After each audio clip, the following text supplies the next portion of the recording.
y estamos ya al aire conectados con Rubén Morales. Hola Rubén, ¿cómo te va?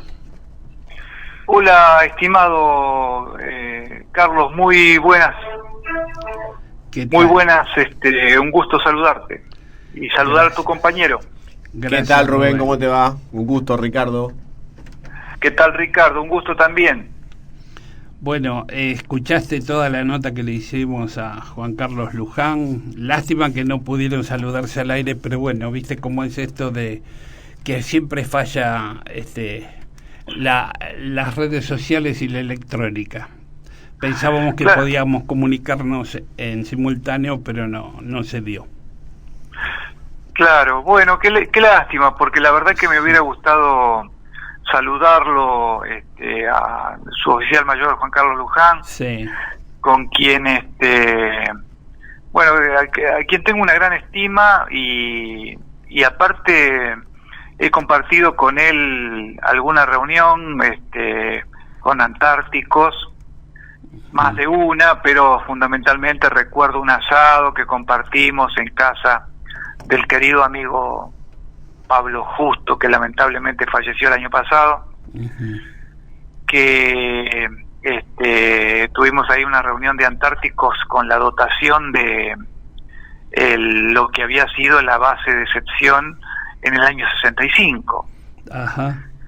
Y participó Juan Carlos y quedó fascinado con las historias que se contaban y demás, y de hecho Juan Carlos mencionó su página web de marambio.acu. Acu es el posfijo sería, que corresponde a Antártida. Claro. Tiene una así como .ar es Argentina, claro. .acu es Antártida. Claro. Así que él tiene un dominio de internet radicado en Antártida. Eso es interesante también. Eso también es soberanía. Sí, era justo lo que le comentaba a Carlos, que me parecía raro el AQ y no me imaginé que podía ser eso. O sea, poco conocimiento de mi parte, pero es muy llamativo. Claro, evidentemente debe venir del francés Antarctique. Ajá.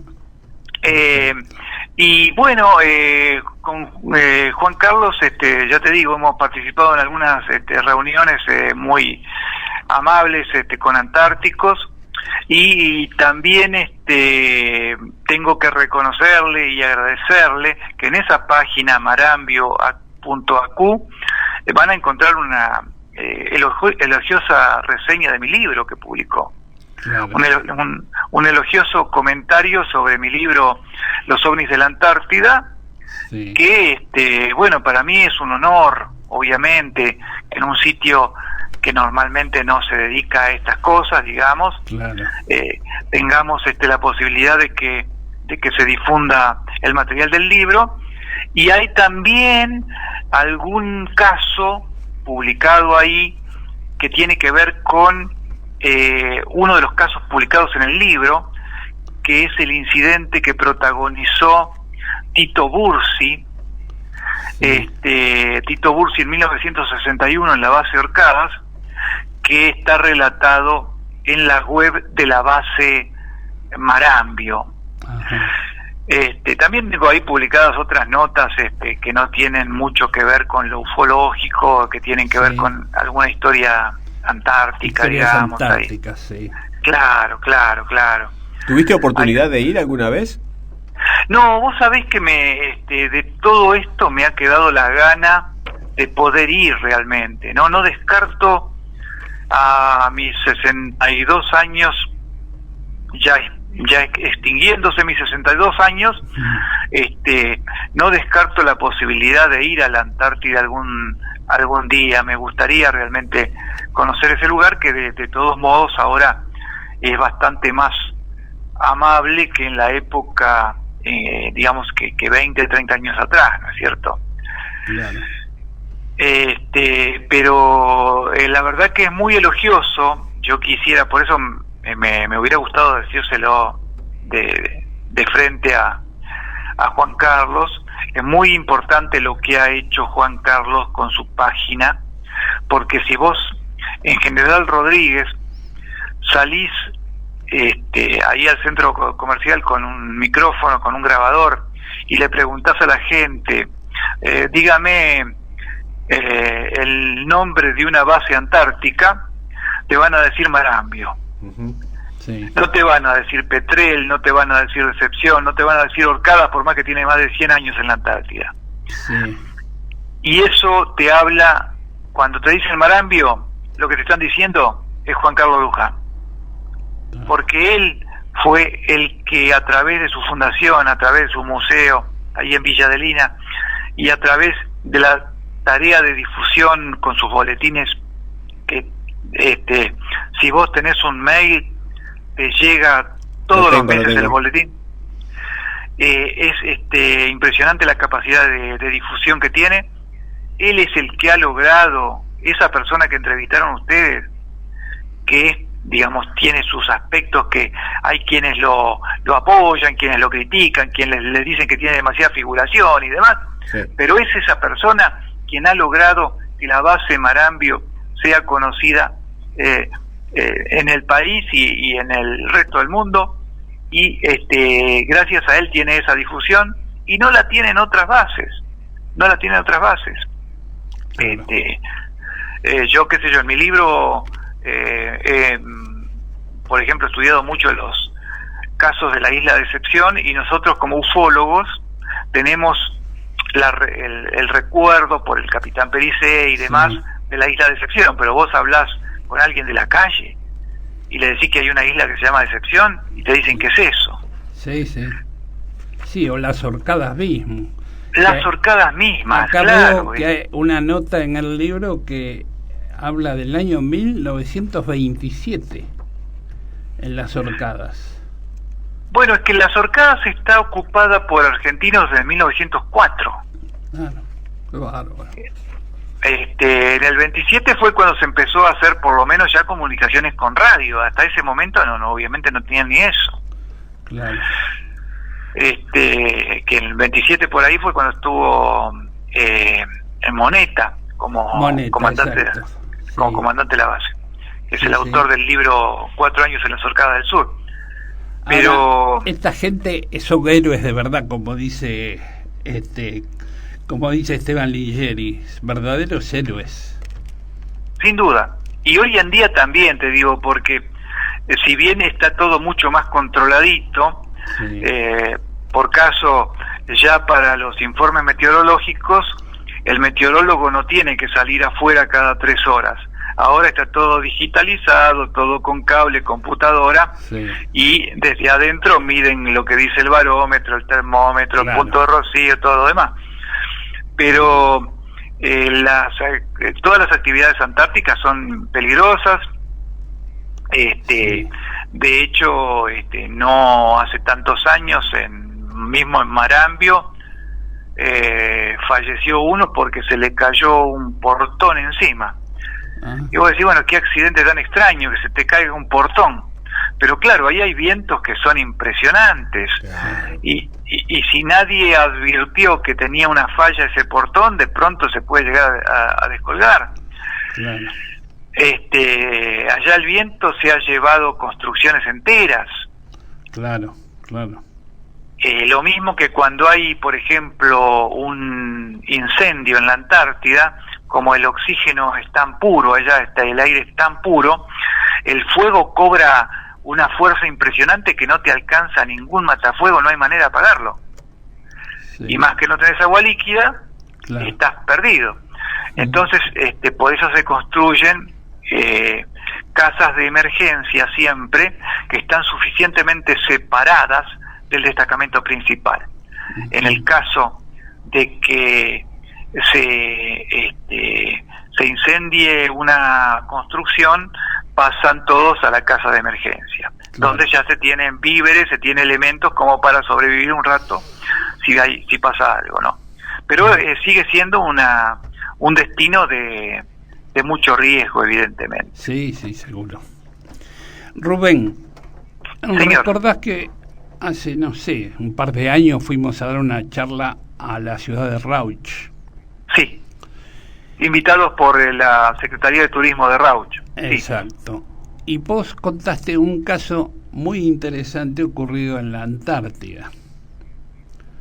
Sí. ¿Querés hacer un resumen y contarle a la audiencia para que por lo menos reciban un relato de ovni de la Antártida? Bueno, cómo no. Ese caso, digamos, no tengo a mano la información precisa. Sí. Si bien está contada en mi libro, está contada también en parte en el blog antártidaenigmática.blogspot.com. Repito, antártidaenigmática.blogspot.com. Sí. En función de que ese caso, si bien ocurre en el año 1956, se dio la circunstancia, yo diría maravillosa, que gracias a la publicación de mi libro, de ese libro que estaban ahí mostrando, y les agradezco que muestren esa primera edición que estabas mostrando, del libro que hice en su momento como una edición artesanal, como una edición de autor. Privada. Ahora ya tenemos una segunda edición que lo editó Grupo Argentinidad, que va a estar ahora en una feria del libro que se hace en la zona de Palermo en este fin de semana. Ah, ya, qué bien. Y bueno, en ese caso fue protagonizado por 4 chilenos que se habían trasladado a la Antártida dentro de la 10ª expedición antártica chilena, que estaba constituida por 2 buques importantes y 2 patrulleros. Estamos hablando del año 56, cuando todavía Chile no tenía rompehielos.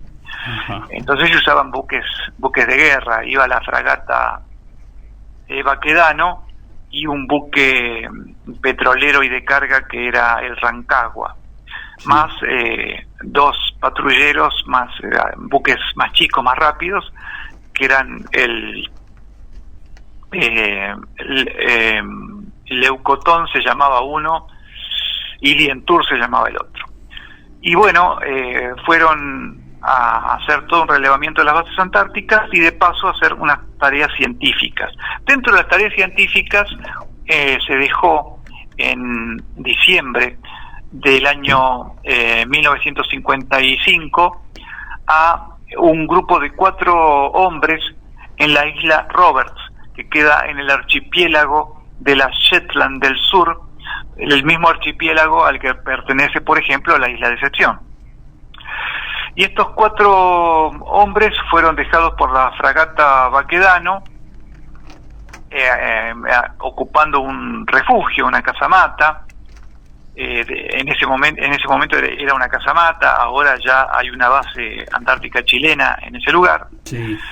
Y se quedaron en la isla Robert con la función de realizar estudios que tenían que ver con geología, biología, estudios del mar, de las rocas, de la nieve, en fin, y todo eso con un geólogo que era un especialista en montañismo, que era el Jorge Moder, el doctor Jorge Moder, y otro científico que era Celestino Castro, que era biólogo especializado en biología marina, y 2 científicos de muy gran trayectoria, y con ellos estaba un sargento de la Marina que era enfermero por alguna cuestión médica que pudiera haber y también para ayudar en lo que pudiera con asuntos de trabajos y asuntos técnicos, y también un estudiante, un técnico, digamos, de biología, que iba como ayudante de Celestino Castro, que era Abelardo Báez, con solamente 17 años. Ajá.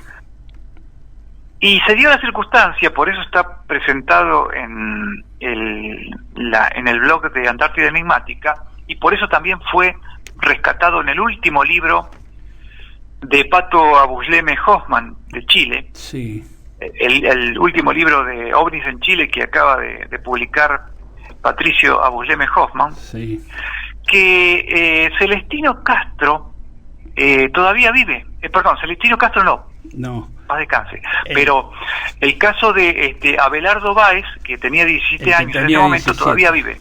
Claro, sí, que después lo pudiste contactar. Yo no lo pude contactar, pero sí lo pudo contactar Pato, y le pudo entrevistar y le confirmó la veracidad de toda esta historia.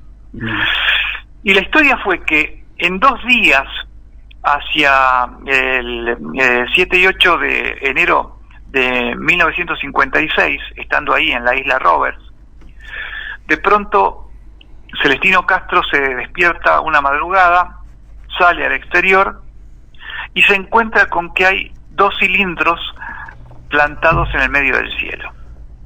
2 cilindros como si fueran, por así decirlo, para nosotros los argentinos, 2 termos de mate de esos metálicos, sí. De esos de acero inoxidable, sí. Verticales, como corresponde a un termo de mate, sí. Plantados en el medio del cielo. Quietos, totalmente quietos, no se basculaban, no se movían, no oscilaban, nada. Como si estuvieran todo el tiempo ahí, como si fueran parte del paisaje. Uh-huh. Y este hombre los mira y después vuelve al refugio, lo despierta al otro, a Jorge Moder. Jorge Moder no le gustaba que lo despierten, pero de pronto abre los ojos, ve la cara que tenía el otro, que estaba totalmente desorbitado, y se da cuenta de que algo raro estaba pasando. Entonces, bueno, se pone los abrigos, salen los 2 afuera, y efectivamente ven nuevamente esos cilindros que estaban ahí plantados en el cielo, a mucha altura, digamos, a altura angular, como si estuvieran bien visibles en medio del cielo, uno un poco separado del otro, pero los 2 verticalmente ubicados allí. En eso estaban y se pusieron a discutir, bueno, vamos a despertar a los otros. Y uno le dijo, no, para, dice, no despertemos a nadie. Vamos a esperar a ver qué pasa. Dice, porque por ahí esto es una alucinación. Por ahí nosotros estamos alucinando. Entonces, mejor esperemos a que los otros se despierten solos y vemos qué pasa. Bueno, así esperaron hasta que al final, eso era bien madrugada, ya al principio de la mañana se despertó el enfermero que solía salir siempre temprano a hacer gimnasia, y sale y también los ve y se queda mirando con ellos esos cilindros, y dice, qué cosa rara que es eso. Y después se despertó el otro, el muchacho, Abelardo Báez, y también sale a mirarlos. Y bueno, se quedaron los 4 mirando eso, y dice, bueno, ¿qué estamos haciendo acá? Y bueno, agarrar la cámara de fotos, traer la filmadora, y empezaron a sacarle fotos, a filmarlo. Tipo 9 de la mañana, ya digamos, venían viéndolo a horas, ¿no? 9 de la mañana más o menos, uno de los objetos se despega de la posición original, empieza a hacer toda una serie de acrobacias, como si fuera un avión de circo, y empieza a hacer unos vuelos a unas velocidades increíbles, que durante esos movimientos era como que se dejaba de ser visible ese objeto metálico y se transformaba como si fuera una cola luminosa, como un arcoíris. Y luego de varias piruetas se vuelve a ubicar en el mismo lugar que estaba y se vuelve a quedar quieto. Después de eso, en sentido contrario, el otro objeto que estaba al lado también los deslumbró con una serie de maniobras increíbles. Y después se vuelve a ubicar en el mismo lugar de siempre. Lo mismo. Sí. Era como para decirle, vean, estamos quietos acá, pero no se crean que solamente nos podemos quedar quietos, podemos hacer otras cosas. A todo esto los muchachos tenían 2 detectores Geiger-Müller de radioactividad. Uh-huh. Entonces volvieron a la caseta, al refugio, y se pusieron a mirar los detectores y se dieron cuenta de que, caramba, la radioactividad estaba subiendo alevosamente, estaba 40 veces más fuerte que lo que sería en medidas normales. Uh-huh. Y en determinado momento también uno de ellos sacó uno de los detectores para ver qué pasaba y lo acercó hacia la zona donde estaba uno de los objetos, y se dio cuenta de que a medida que se iba acercando, aumentaba la radioactividad, con lo cual quedaba claro que los objetos eran los que producían eso. Sí. Bueno, en eso estaban, claro, los objetos no se iban. Esa es la diferencia de este caso con todos los demás. Claro. Los objetos no se iban, y ellos iban a la caseta, sacaban cámara fotográfica, entraban cámara fotográfica, sacaban filmadora, gastaban rollo de filmadora, volvían a guardar la filmadora. Y así siguiendo, en determinado momento se sintieron tan hastiados que dijeron, bueno, vamos a escondernos atrás de un alero que había causado por un acantilado, que vamos para el lado de la playa, nos escondemos ahí y salimos de la vista de estos cosos, porque ya me tienen podrido, más o menos esa es la sensación. Y fueron, se escondieron los 4 abajo de unas piedras de un acantilado, sí, y se quedaron ahí, digamos, acobachados.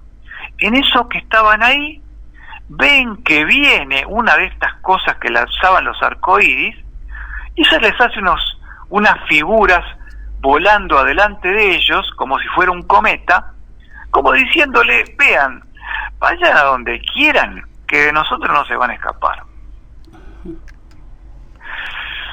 Y claro, en determinado momento volvieron, a la noche se quedaron dentro del refugio, se quedaron mirando los detectores Geiger.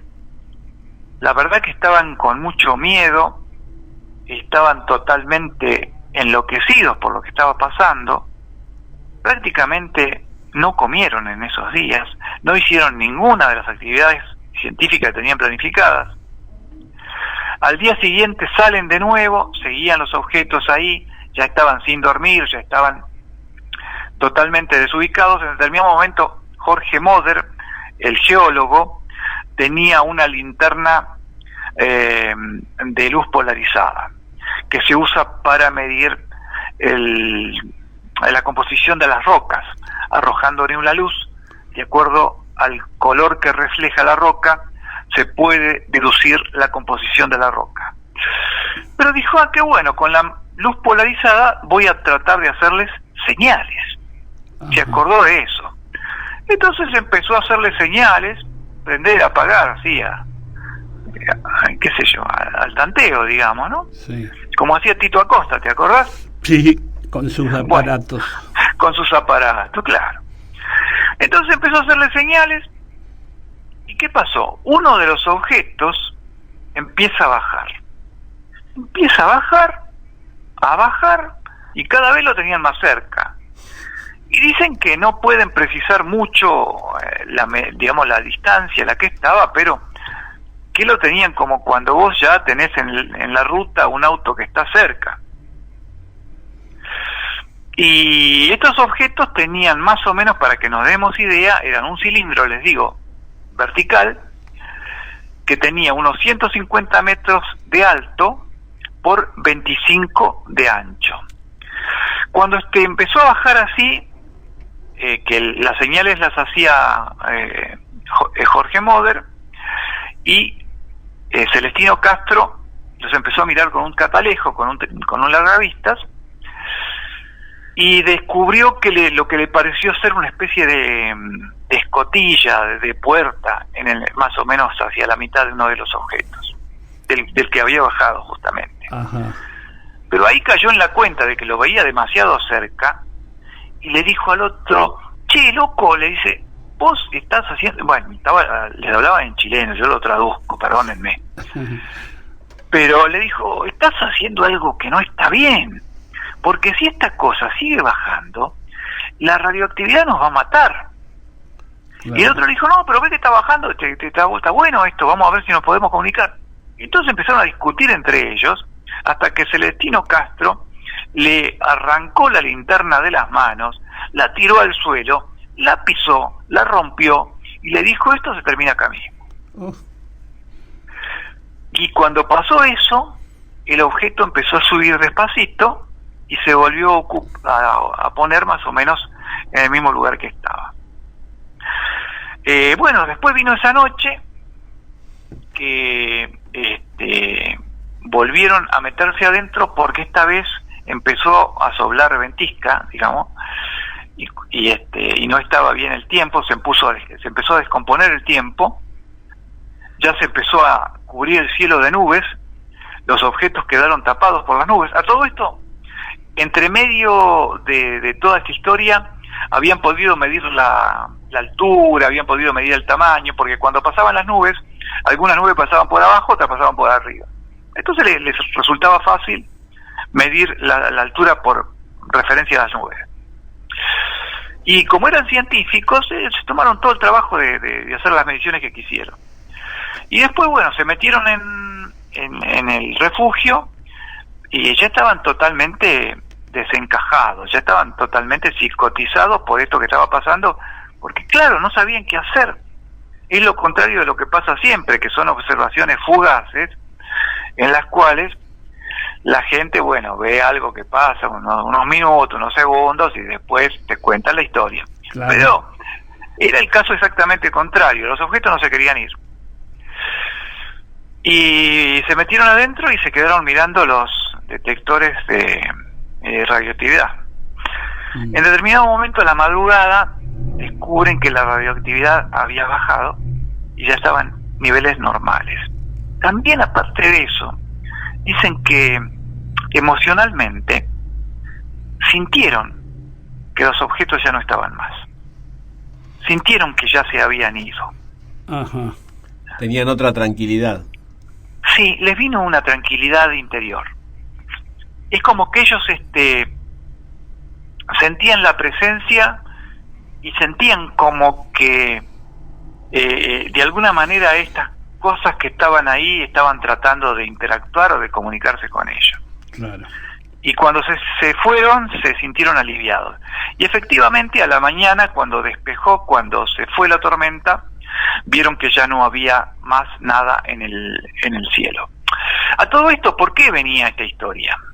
Porque unos días antes les había pasado algo que ellos consideraban que no era preocupante. Se habían quedado sin radio.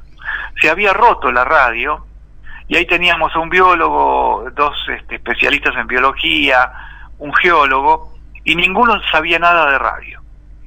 Entonces, se les rompe la radio, se descompone la radio, y nadie sabe qué hacer. Y ellos habían dicho, bueno, no es problema, ya tenemos la fecha de que el día 20 de enero el buque nos va a venir a buscar, hacemos todas las actividades que tenemos que hacer, y nos despreocupamos. Pero lógicamente desde el buque y desde la base en Decepción que estaban abasteciendo, se dieron cuenta de que las cosas no andaban bien, y el buque aceleró el regreso para ir a buscar a esta gente, para ir a ver qué pasaba, porque no tenían señal de radio. Así que pocos días después de este incidente, el buque llegó nuevamente y los relevó de la misión, porque justamente suben y le cuentan al capitán la experiencia que habían vivido. Y ahí fue cuando, no sé si queda claro, perdón, ustedes interrúmpanme lo que quieran, no sé si queda claro más o menos lo que voy contando. Sí, perfecto. Yo quería hacer un comentario porque, dado lo extenso del relato, por ahí hay algún oyente que se suma. Quería decir que estamos hablando con Rubén Morales y nos está relatando qué caso y de qué año más o menos. Bien, es un caso ocurrido en 1956, dentro de lo que fue la 10ª expedición Antártica chilena, con 4 hombres que estaban en la isla Roberts del archipiélago de las islas Shetland del Sur. Ajá. Isla Roberts. Robert o Roberts. Ahí la voy a googlear para tener una idea. Exacto. Bueno. Yo eso es un tema que lo descubrí porque originalmente decía Isla Robertson. Sí. Y la Isla Robertson queda muy cerca de Marambio. Eso Sí. Queda muy cerca de Marambio, pero no tiene nada que ver. Es no sé si se confundieron o si adrede alguien cambió los topónimos para confundir, porque también cuando yo me encontré con el caso en la web de la Fuerza Aérea, digamos, del organismo que investiga los ovnis oficialmente en Chile, la CFA, sí. Me encontré con que figuraba Isla Robertson y con que los testigos figuraban con seudónimo. Uh-huh. Figuraba originalmente como los profesores Barros y Tagle. Uh-huh. Y yo dije, qué raro, tantos años y siguen con seudónimo. Uh-huh. Y ahí me puse a indagar y empecé a entrar en contacto, gracias a la publicación de mi primera edición del libro. Sí. Me puse en contacto con Pablo Petrovich, gran investigador chileno, olvidado investigador chileno, activo. Pablo Petrovich tiene un catálogo impresionante de casos latinoamericanos y chilenos que vale la pena verlo, lo tiene publicado en PDF. Es para y es un investigador increíble. Y me pongo en contacto con él y me dice, por favor, dice, vos tenés idea, dice, tienes idea de las fotos y de los videos, a dónde fueron a parar, porque nunca más aparecieron. Y le dije, no, la verdad que no. Y dice, sí, porque eso se lo llevó el ATIC de Estados Unidos y nunca más se supo.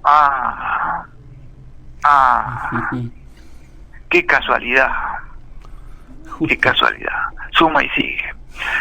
Entonces, claro, ¿no?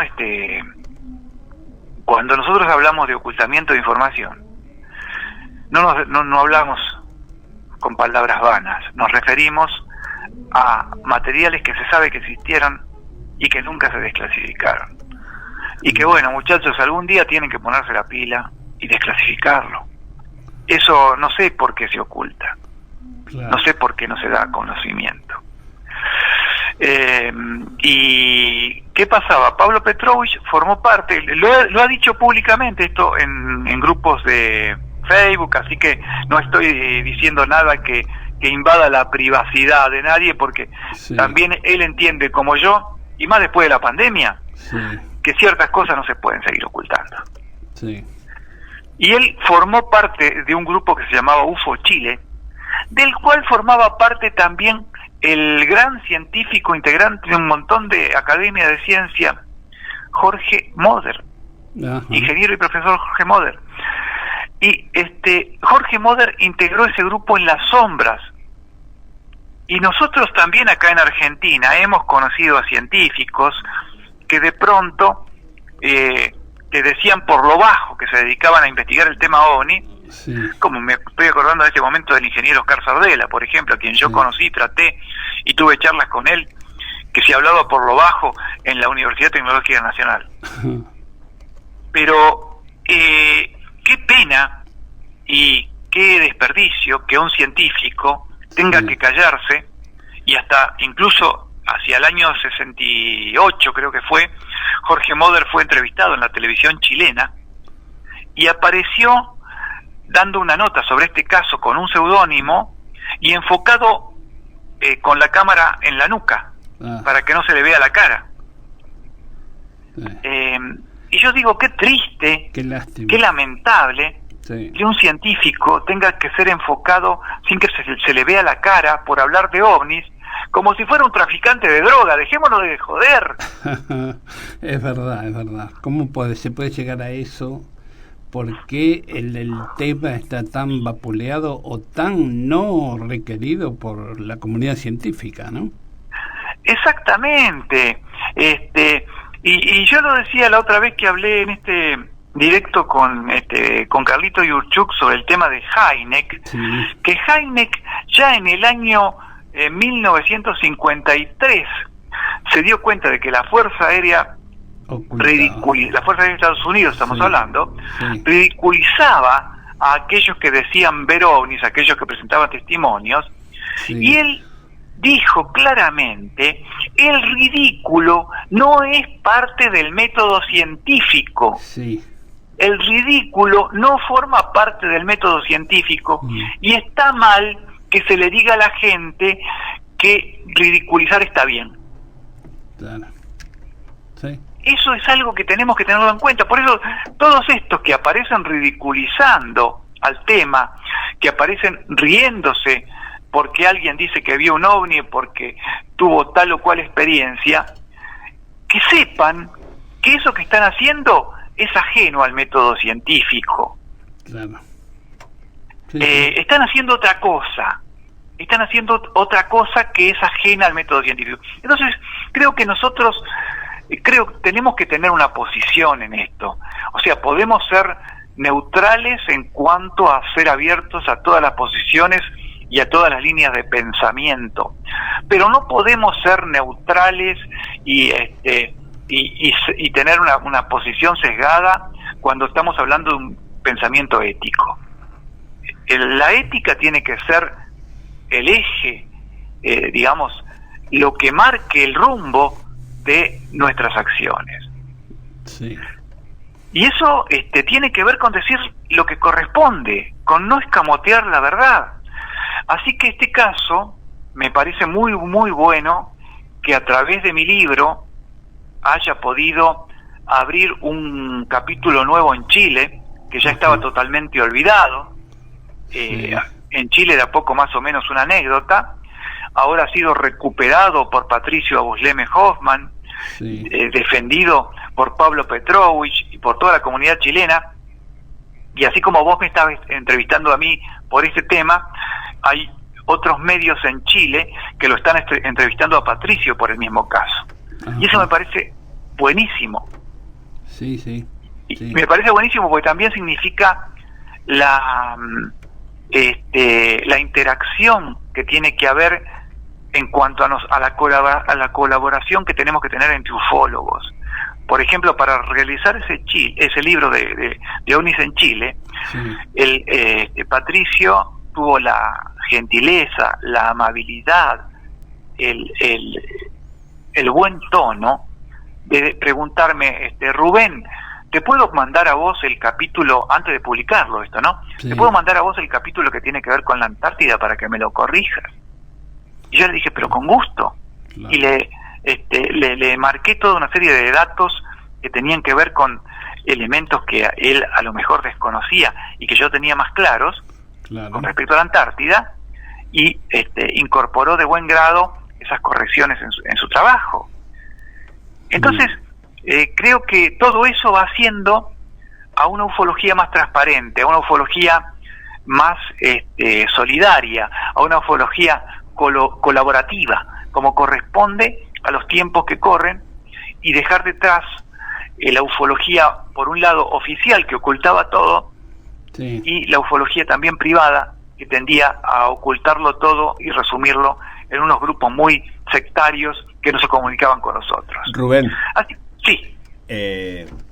Ya que tan amablemente nos estás dando estas pautas, ¿no te parece que a veces, digo, yo no soy el más entendido, pero bueno, te lo pregunto a vos, ¿no debería haber por ahí en algún momento una crítica de parte de algunos que se dicen ufólogos o investigadores y decir: tal noticia o tal participante de la temática vende fake news? Porque me parece que a veces faltaría como un poquito más de información, qué cosas no son reales y que salga de alguien que esté avalado en el tema. Sí, Ricardo. Mirá, yo te puedo decir que tampoco está en estigmatizar a nadie, ¿no? Porque eso también puede ser usado. No, pero he escuchado por ahí en algunas charlas gente que dice, no sé, la nave periódicamente se ve en tal lado y nunca ves una filmación, nunca ves una foto creíble. O gente que se la da de tener encuentros habituales con extraterrestres sin mostrar ninguna información. Me parece que a veces no salir y dar nombres también le termina jugando en contra el fenómeno, ¿no? Porque pareciera que cualquiera dice cualquier cosa. Claro, sí, bueno, la medida que se vayan escuchando todas las voces, y no solo las que proporcionan, digamos, versiones delirantes sobre el tema, creo que eso es bueno. Y creo que también todo el tema de la pandemia ayudó, porque fíjate que ahora con el tema, viste, qué sé yo, ahora Carlos Vales es un experto en informática y en comunicaciones digitales. Que antes no lo era. Que antes no lo era, claro, y a mí me pasa lo mismo, viste, yo ya estoy cerca de los 63 años y tuve que dar clases por Zoom y por Meet, y nunca lo había hecho antes, y de pronto en la facultad me dijeron, bueno, tenés que dar clases digitales y vamos adelante. Entonces, creo que todo esto sirve para que aparezcan voces que hasta este momento por ahí no estaban suficientemente escuchadas, y que sirven para contrapesar, y esto es como en la política, digamos, vos ahora en las elecciones que vienen ahora en noviembre, tenés una cantidad de gente que dice cosas, y dentro de eso vos podés votar por lo que te parece más razonable, sin hacer partidismo en particular, ¿no?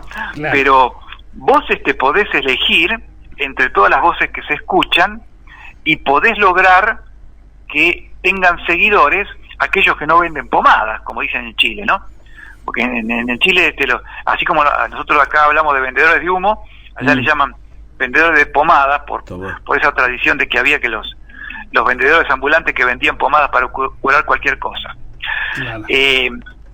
Pero creo que es bueno que se digan las cosas, y que se digan con altura, desde ya, que se digan con altura, y que cada cual saque sus conclusiones. Exacto. Vea qué es lo que conviene, qué es lo que no conviene. Yo creo que a la larga la gente se va a dar cuenta quiénes son serios en este tema y quiénes no, quienes muestran datos y estadísticas y quienes no muestran nada y tienen sus teorías conspirativas. Yo creo que hay que seguir tratando de ser serios y tener una ufología seria, para que la gente se dé cuenta que existe otro tipo de ufología, ¿no? Claro, y aparte, Carlos, te digo una cosa, hay algunos que dicen que son serios porque no se rían nunca. Pero nosotros tenemos que tener el sentido del humor, que es muy bueno, y vos lo tenés y yo lo tengo, y creo que somos unos cuantos ahí, como bueno, Mario Lupo del Café Ufológico Río 54, por ejemplo, que mañana tenemos la reunión. Pero bueno, tenemos que manejarnos con un criterio que, sobre todo, basado en la veracidad, digamos, ¿no? Yo creo que pasa un poco por ahí. Y también pasa porque vos de pronto, yo lo he visto esto a través de los cafés ufológicos también, de valorar los que piensan distinto. Porque que piense distinto no quiere decir que esté en la vereda contraria. No. Y tengo, por ejemplo, gente que piensa exactamente lo mismo que pienso yo, y que me ha resultado totalmente nociva, como persona. Sí. Porque es distinto, digamos, no importa lo que piense. Es decir, vos podés tener amigos que piensen muy diferente, y de pronto te llevas muy bien con esos amigos y la pasás bomba. Sí, siempre que cada uno no quiera al otro instalarle su idea, sino que respetar el pensamiento de cada uno. Eso me parece que ayuda a la ufología, y también decir que hay una cara distinta de la moneda, de lo que decía Ricardo, en la ufología argentina, y eso hay que hacerlo ver y hay que hacerlo notar dentro de lo que podamos nosotros dar charlas sobre esta ufología, ¿no? Como la llamo yo, seria, racional. Sí, pongamos que sea seria, racional, o que tenga un poco de sentido común, que tenga alguna valoración por digamos, si se habla de investigación, que haya algún tipo de método científico, que haya algún tipo de fuentes, por lo menos que haya algún criterio académico en lo que se hace, en fin. Exacto, sin mucha pretensión tampoco, ¿no? Pero que sea algo, además algo nuevo, ya después de todos estos años que siempre se estuvo hablando de los mismos casos, bueno, un poco de aire fresco, tirarle a la ufología de aquí en adelante, después de la pandemia. La ufología después de la pandemia. Mirá lo que dice ya no es oyente, sería no sé, alguien que nos mira por Facebook, no sé qué sería, pero dice ufología sectaria. Hay grupos en Argentina que no te permiten amistad con otros investigadores sin el visto bueno del líder. Yo que soy de afuera, del palo, que soy un interesado nada más, me llama la atención que pueda existir esto entre gente grande. No sé a qué se refiere. Claro, pero yo lo que te puedo decir es una cosa, si hablamos en general, y ahí lo tengo a Carlos Vales, que es una biblioteca viviente de la ufología. Yo te puedo desafiar, Carlitos, a que no me podés nombrar ningún grupo ufológico argentino en el que haya, dentro de su estructura, elecciones libres. No. Todos dependen de un líder autoritario. Claro, los grupos ufológicos. Sí. Que no hay... Ningún grupo ufológico tiene un mecanismo de renovación de autoridades. Claro, sí, es verdad. Entonces eso te da la pauta de el tipo de organización que es diferente del sindicato de camioneros o de la presidencia de la nación. ¿Puedo leer otro comentario? Sí. Juan Pablo Gómez dice, entre comillas, el complejo de comité, según Heineck, era cuando un científico confesaba en privado el interés por el tema ovni, pero lo negaba frente a sus colegas. Claro. Y sí, eso pasa. Y sigue pasando claro que pasa. Con la comunidad científica. Vamos a ver si ahora, en esta época, hay una apertura hacia la comunidad científica sobre el tema y un cambio de investigación y de modalidad de investigación. ¿Estaremos haciendo vanguardia nosotros acá al tener un programa en un pueblo de Sudamérica hablando de ovnis abiertamente? Mira, yo creo que sí, porque yo creo que cuanto más se hablen las cosas, mejor. Claro, ahí estamos de acuerdo. Claro. Eso es fundamental. Y a mí también me ha pasado, porque vos decís en el ámbito científico, pero yo que he recopilado anécdotas antárticas, también me encuentro con el tema de que muchas personas que por ahí son integrantes de Fuerzas Armadas, que están en actividad, te cuentan las cosas en privado, y después te dicen, yo le cuento esto a usted, pero no diga nada. Pero no se le ocurra decir, pero si alguien me pregunta, yo voy a decir que nunca dije nada. Claro, no se le ocurra nombrarme a mí, pero bueno, viste, es lo que pasa con el tema por ahora. Rubén, claro, se nos hicieron las 10 y tenemos que cerrar el programa. Bueno, perfecto, ha sido un gusto charlar con todos, un abrazo para toda la audiencia de el programa de Radio Atilra, y quedo a las órdenes como siempre. Gracias a vos, y ya nos comunicaremos en otro momento para seguir charlando, porque da para mucho todo esto. Y un abrazo y nos vemos en cualquier momento, Rubén. Un abrazo grande, lamento no haber podido cruzarme en el aire con Juan Carlos Luján, pero ha sido siempre un gusto participar del programa de ustedes, así que quedo atento. Un gran saludo para todos. Gracias. Un gusto, muchas gracias.